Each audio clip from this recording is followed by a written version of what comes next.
लक्ष्मीर्महाकाली महाकन्या सरस्वती भोगवैभव सन्धात्री भक्तानुग्रहकारिणी ईशावास्या महामाया महादेवी महेश्वरी हृल्लेखा परमाशक्तिर्मातृका बीजरूपिणी नित्यानन्दा नित्यबोधा नादिनी जन्मोदिनी सत्यप्रत्ययनी चैव स्वप्रकाशात्मरूपिणी त्रिपुरा भैरवी विद्या हंसा वागीश्वरी शिवा वाग्देवी च महारात्रि कालरात्रि स्त्रीलोचना भद्रकाली कराली च महाकाली तिलोत्तमा काली करालवक्त्राता कामाक्षी कामदा शुभा चण्डिका चण्डरूपेशा चामुण्डा चक्रधारिणी त्रैलोक्यजयिनी देवी त्रैलोक्यविजयोत्तमा सिद्धलक्ष्मी क्रियालक्ष्मी मोक्षलक्ष्मी प्रसादिनी उमा भगवती दुर्गा चान्द्री दाक्षायणी शिवा प्रत्यङ्गिराधरा वेला लोकमाता हरिप्रिया पार्वती परमादेवी ब्रह्मविद्या प्रदायिनी अरूपा बहुरूपा च विरूपा विश्वरूपिणी पंचभूतात्मिका वाणी पंचभूतात्मिका परा कालिमा पंचिका वाग्मी हविप्रत्यधिदेवता देवमाता सुरेशाना देवगर्भाम्बिका धृतिः संख्या जाति क्रिया शक्ति प्रकृतिर्मोहिनी मही यज्ञविद्या महाविद्या गुह्यविद्या विभावरी ज्योतिष्मती महामाता सर्वमन्त्रफलप्रद दारिद्र्यध्वंसिनी देवी हृदयग्रन्थिभेदिनी सहस्रादित्य संकाशा चन्द्रिका चन्द्ररूपिणी गायत्री सोम सम्भूति सावित्री प्रणवात्मिका शाङ्करी वैष्णवी ब्राह्मी सर्वदेव नमस्कृता सेव्य दुर्गा कुबेराक्षी करवीरनिवासिनी जया च विजया चैव जयन्ती चापराजिता कुब्जिका कालिका शस्त्री वीणा पुस्तकधारिणी सर्वज्ञशक्ति स्त्री शक्ति ब्रह्म विष्णु शिवात्मिका इडा पिङ्गलिका मध्य मृणाली तन्तुरूपिणी यज्ञेशानी प्रथा दीक्षा दक्षिणा सर्वमोहिनी अष्टाङ्गयोगिनी देवी निर्बीजधान गोचरा सर्वतीर्थस्थिता शुद्धा सर्वपर्वतवासिनी वेदशास्त्र प्रमादेवी षडङ्गादी पदक्रमा शिवा धात्री शुभानन्दा यज्ञकर्म स्वरूपिणी व्रतिनी मेनका देवी ब्रह्माणी ब्रह्मचारिणी एकाक्षर परा तारा भवबन्ध विनाशिनी विश्वम्भरा धरा धारा निराधाराधिकस्वरा रागाकुहुरमावास्या पूर्णिमानुमतिर्द्युतिः सिनिवाली शिवा वश्या वैश्वदेवी पिशङ्गिला पिप्पला च विशालाक्षी रक्षोऽग्निवृष्टिकारिणी दुष्टविद्राविणी देवी सर्वोपद्रवनाशिनी शारदा शरसन्धाना सर्वशस्त्रस्वरूपिणी युद्धमध्यस्थिता देवी सर्वभूतप्रभञ्जनी अयुद्धायुद्धरूपा च शान्ता शान्तिस्वरूपिणी गंगा सरस्वती वेणी यमुना नर्मदापगा समुद्रवसनावासा ब्रह्माण्डश्रोणिमेखला पञ्चवक्त्रा दशभुजा शुद्धस्फटिकसन्निभा रक्ता कृष्णासिता पीता सर्ववर्णानिरीश्वरी कालिका चक्रिका देवी सत्या धूवटुका स्थिता तरुणी वारुणी नारी ज्येष्ठा देवी सुरेश्वरी विश्वम्भरधरा कर्तिर्गलागल विभञ्जनी सन्ध्या रात्रिर्दिवा ज्योत्स्ना कला काष्ठानिमेषिका उर्वी कात्यायनी शुभ्रा संसारार्णवतारिणी कपिला किलिका शोका मल्लिका नवमल्लिका देविका नन्दिका शान्ता भञ्जिका भयभञ्जिका कौशिकी वैदिकी देवी सौरी रूपाधिकातिभा दिग्वस्त्रा नववस्त्रा च कन्यका कमलो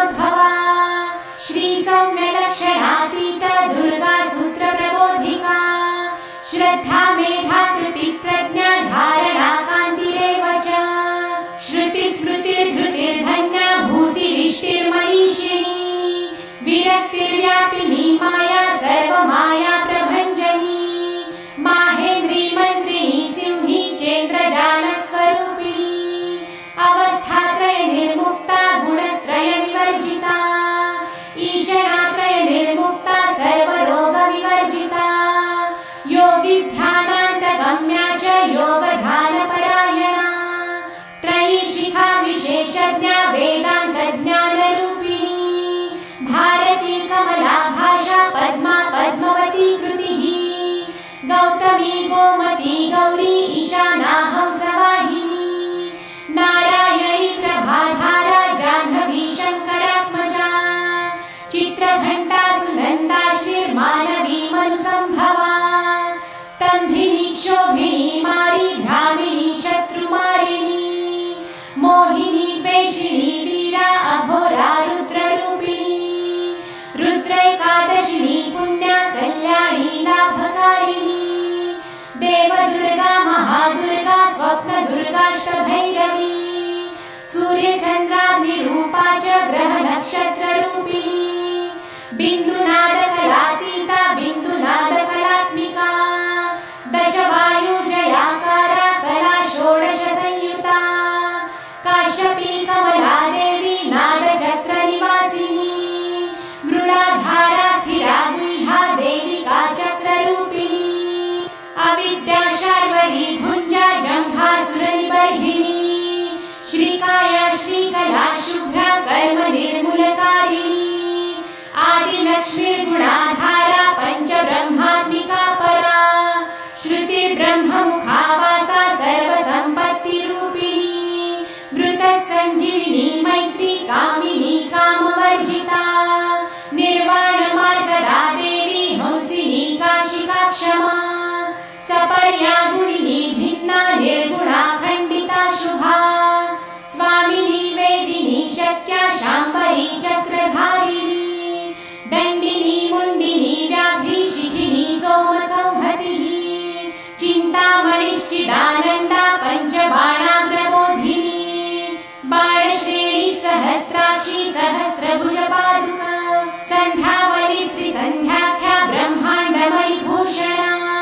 वासवी वारुणी सेना कुलिका मन्त्ररञ्जनी जितप्राणस्वरूपा च कान्ता काम्यवरप्रदा मन्त्रब्राह्मण विद्यार्था नादरूपा हविष्मती आथर्वणी श्रुति शून्या कल्पनावर्जिता सती सत्ता जाति प्रमामेया प्रमिति प्राणदा गतिः अवर्णा पञ्चवर्णा च सर्वदा भुवनेश्वरी त्रैलोक्यमोहिनी विद्या सर्वभर्तृक्षराक्षरा हिरण्यवर्णा हरिणी सर्वोपद्रवनाशिनी कैवल्यपरवीरेखा सूर्यमण्डल संस्थिता सोममण्डल मध्यस्था वह्निमण्डल संस्थिता वायुमण्डल मध्यस्था व्योममण्डल संस्थिता चक्रिका चक्र मध्यस्था चक्रमार्ग प्रवर्तिनी कोकिलाकुलचक्रेशा पक्षदिक्पङ्क्तिपावनी सर्वसिद्धान्तमार्गस्था षड्वर्णावरवर्जिता शररुद्रहराहन्त्री सर्वसंहारकारिणी पुरुषा पौरुषी तुष्टिः सर्वतन्त्रप्रसूतिका अर्धनारीश्वरी देवी सर्वविद्याप्रदायिनी भार्गवी याजुषी विद्या सर्वोपनिषदा स्थिता व्योमकेशाखिलप्राणा पञ्चकोशविलक्षणा पञ्चकोशात्मिका प्रत्यक् पञ्चब्रह्मात्मिका शिवा जगज्जराजनीत्री च पञ्चकर्मप्रसूतिका वाग्देव्याभरणाकारा सर्वकाम्यस्थितस्थितिः अष्टादश चतुष्षष्ठी पीठिका विद्ययायुता कालिकाकर्षणश्यामा यक्षिणी किन्नरेश्वरी केतकी मल्लिका शोका वाराही धरणी ध्रुवा नारसिंही महोग्रास्या भक्तानामातिनाशिनी अन्तर्बला स्थिरा लक्ष्मीर्जरा मरणनाशिनी श्रीरञ्जिता महाकाया सोमसूर्याग्निलोचना अदितिर्देव माता च अष्टपुत्राष्टयोगिनी अष्टप्र प्रकृतिरष्टाष्टविभ्राजद्विकृताकृतिः दुर्भिक्षध्वंसिनी देवी सीता सत्या च रुक्मिणी ख्यातिजा भार्गवी देवी देवयोनिस्तपस्विनी शाकम्भरी महाशोणा गरुडोपरि संस्थिता सिंहगा व्याघ्रगा देवी वायुगा च महाद्रिगा अकारादिक्षकारान्ता सर्वविद्याधिदेवता मन्त्रव्याख्यान निपुणा ज्योतिषशास्त्रैकलोचना इडा पिङ्गलिका मध्या सुषुम्ना ग्रन्थिभेदिनी कालचक्राश्रयोपेता कालचक्रस्वरूपिणी वैशारदी मतिश्रेष्ठा वरिष्ठा सर्वदीपिका वैनायकी वरारोहा श्रोणिवेला बहिर्बलिः जम्भिनी जृम्भिणी जृम्भकारिणी गणकारिका शरणी चक्रिकानन्ता सर्वव्याधि चिकित्सकी देवकी देवसङ्काशा वारिधि करुणाकरा शर्वरी सर्वसम्पन्ना सर्वपापप्रभञ्जिनी एकमात्रा द्विमात्रा च त्रिमात्रा च तथा परा अर्धमात्रा परा सूक्ष्मा सूक्ष्मार्थार्थः परा परा एकवीरा विशेषाख्या षष्ठी देवी मनस्विनी नैष्कर्म्या निष्कला लोका ज्ञानकर्माधिका गुणा सबन्ध्वानन्द सन्दोहा व्योमाकारा निरूपिता गद्यपद्यात्मिका वाणी सर्वालङ्कार संयुता साधुबन्धपदन्यासा सर्वौको घटिकावलिः षट्कर्मा कर्कशाकारा सर्वकर्म विवर्जिता आदित्यवर्णा चापर्णा कामिनी वररूपिणी ब्रह्माणी ब्रह्मसन्ताना वेदवागीश्वरी शिवा पुराण न्याय मीमांसा धर्मशास्त्रागमश्रुता सद्यो वेदवती सर्वा हंसी विद्याधिदेवता विश्वेश्वरी जगद्धात्री विश्वनिर्माणकारिणी वैदिकी वेदरूपा च कालिका कालरूपिणी नारायणी महादेवी सर्वतत्त्वप्रवर्तिनी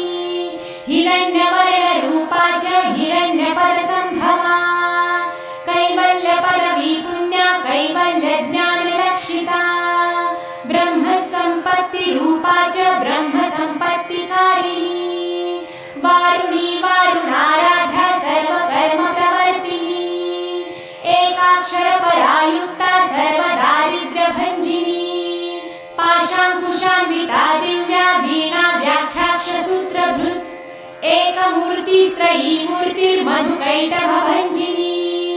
साङ्ख्या साङ्ख्यवती ज्वाला ज्वलन्ती कामरूपिणी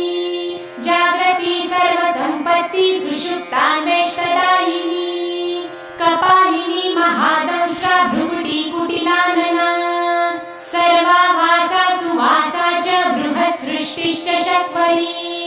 छन्दो गणप्रतिष्ठा च कल्माशी करुणात्मिका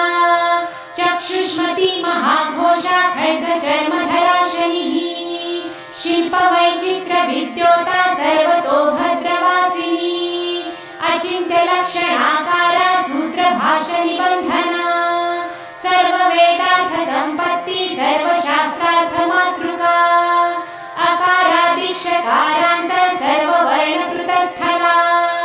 सर्वलक्ष्मी सदानन्दा सारविद्या सदाशिवा सर्वज्ञा सर्वशक्तिश्च खेचरी रूपगोच्छ्रिता अणिमादि गुणोपेता पराकाष्ठा परागतिः हंसयुक्त विमानस्था हंसारूढा शशिप्रभा भवानी वासनाशक्तिराकृतिस्थाखिलाखिला तन्त्रहेतुर्विचित्राङ्गी व्योमगङ्गा विनोदिनी वर्षा च वार्षिका चैव ऋग्यजुस्सामरूपिणी महानदी नदी पुण्या गण्यपुण्यगुणक्रिया समाधिगतलभ्यार्था श्रोतव्या स्वप्रिया धृणा नामाक्षरपरा देवी उपसर्गनखाञ्चिता निपातोरुद्वयी जङ्घा मातृका मन्त्ररूपिणी आसिना च शयाना च तिष्ठन्ती धावनाधिका लक्षलक्षणयोगाढ्या तादृप्यगणनाकृतिः सैकरूपा नैकरूपा सेन्दुरूपा तदाकृतिः समासतद्धिताकारा विभक्ति वचनात्मिका स्वाहाकारा स्वधाकारा श्रीपत्यर्धाङ्गनन्दिनी गम्भीरा गहना गुह्या योनिलिङ्गार्थधारिणी शेषवासुकि संसेव्या च शालावरवर्णिनी कारुण्यकार सम्पत्ति कीलकृन्मन्त्रकीलिका शक्तिबीजात्मिका सर्वमन्त्रेष्टाक्षय कामना आग्नेयी पार्थिवा आप्या वायव्या व्योमकेतना सत्यज्ञानात्मिकानन्दा ब्राह्मी ब्रह्म सनातनी अविद्यावासना माया प्रकृतिर्सर्वमोहिनी शक्तिर्धारण शक्तिश्च चिदच्चिशक्तियोगिनी वक्त्रारुण महामाया मरिचिर्मलमर्दिनी विराट स्वाहा स्वधा शुद्धा निरुपास्ति सुभक्तिगा निरूपिता द्वयी विद्या नित्या नित्यस्वरूपिणी वैराजमार्ग संचारा सर्वसत्पथदर्शिनी जालन्धरी मृडानी च भवानी भवभञ्जनी त्रैकालिक ज्ञानतन्तुस्त्रिकाल ज्ञानदायिनी नादापिता स्मृति प्रज्ञा धात्री रूपा त्रिपुष्करा पराजिता विधानज्ञा विशेषित गुणात्मिका हिरण्यकेशिनी हेम ब्रह्मसूत्र विचक्षणा असंख्येय परार्थान्त स्वर व्यञ्जन वैखरी मधुजिह्वा मधुमती मधुमासोदया मधुः माधवी च महाभागा मेघ गम्भीर निस्वना ब्रह्म विष्णु महेशादि ज्ञान व्यार्थ विशेषगा नाभौ वह्निशिखाकारा ललाटे चन्द्रसन्निभा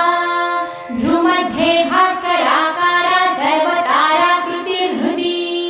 तृत्तिकादिभरण्यन्त नक्षत्रेष्ट्यार्चितोदया ग्रहविद्यात्मिका ज्योतिर्ज्योतिर्विन्मति जीविका ब्रह्माण्डगर्भिणी बाला सप्तावरणदेवता वैराजोत्तम साम्राज्य कुमार कुशलोदया बगला भ्रमराम्बा च शिवधूती शिवात्मिका मेरुविन्ध्यादि संस्थाना काश्मीरपुरवासिनी योगनिद्रा महानिद्रा विनिद्रा राक्षसाश्रिता सुवर्णदा महागंगा पञ्चाख्या पञ्चसंहतिः सुप्रजाता सुवीरा च सुपोषा सुपतिः शिवा सुगृहा रक्तबीजान्ता हतकन्दर्पजीविका समुद्रव्योम मध्यस्था समबिन्दु समाश्रया सौभाग्यरसजीवातु सारा सारविवेकदृक् त्रिवल्यादि सुपुष्टाङ्गा भारती भरताश्रिता नाद ब्रह्ममयी विद्या ज्ञान ब्रह्ममयी परा ब्रह्मनाडी निरुक्तिश्च ब्रह्म कैवल्य साधनम् कालिकेय महोदार वीर्य विक्रमरूपिणी वडवाग्नि शिखा वक्रा महाकवलतर्पणा महाभूता महादर्पा महासारा महाक्रतुः पञ्चभूत महाग्रासा पञ्चभूताधिदेवता सर्वप्रमाणा सम्पत्ति सर्वरोग प्रतिक्रिया ब्रह्माण्डान्तर्बहिर्व्याप्ता विष्णुवक्षो विभूषणी शाङ्करी विधिवक्त्रस्था प्रवरावर हेतुकी हेममाला शिखामाला त्रिशिखा पञ्चमोचना सर्वागम सदाचार मर्यादायातु भञ्जनी पुण्यश्लोक प्रबन्धाढ्या सर्वान्तर्यामि रूपिणी सामगान समाराध्या श्रोत्रकर्णरसायनम् जीवलोकैक जीवातुर्भद्रोदारविलोकना तटिकोटिलसत्कान्तिस्तरुणी हरिसुन्दरी मीननेत्रा च सेन्द्राक्षी विशालाक्षी सुमङ्गला सर्वमङ्गल सम्पन्ना साक्षात् मङ्गलदेवता देहहृदिपिकादित्तिर्जिह्म पापप्रणाशिनी अर्धचन्द्रोलसद्दंष्ट्रा यज्ञवाटी विलासिनी महादुर्गा महोत्साहा महादेवी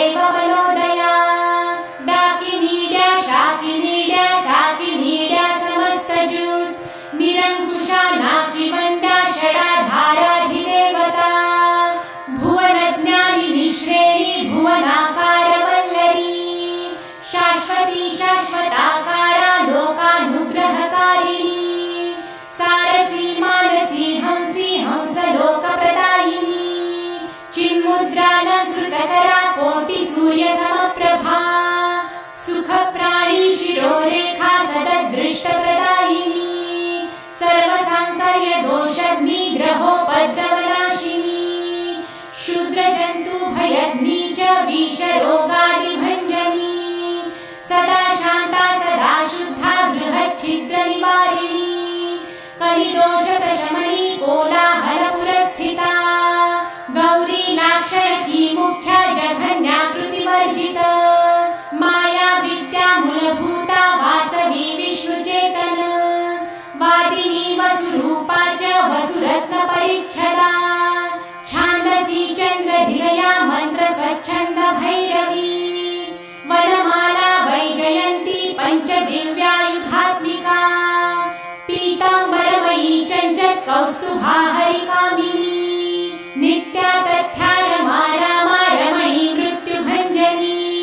ज्येष्ठा काष्ठा धनिष्ठान्ता शराङ्गी निर्गुणप्रिया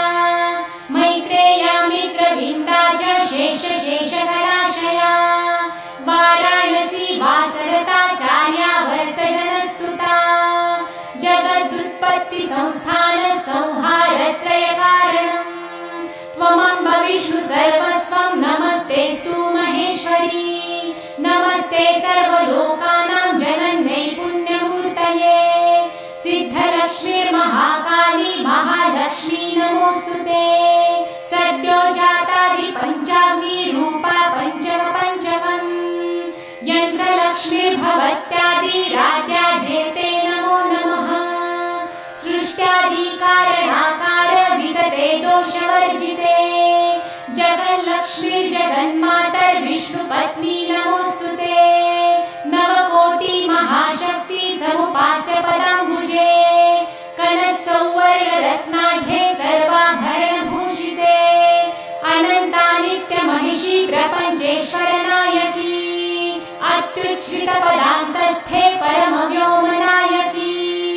नाकपृष्ठगताराध्ये विष्णुलोकविलासिनी वैकुण्ठराजमहिषी श्रीरङ्गनगराश्रिते रङ्गनायकी भूपुत्री कृष्णे वरदवल्लभे कोटिब्रह्मादि संसेव्ये कोटिरुद्रादिकीर्तिते मातुलुङ्गमयं खेटं सौवर्णचषकं तथा पद्मद्वयं पूर्णकुम्भं किरञ्च वरदाभये पाशमङ्कुशकं शङ्खं चक्रं शूलं कृपाणिकां धनुर्बाणौ चाक्षमालां चिन्मुद्रामपि बिभ्रति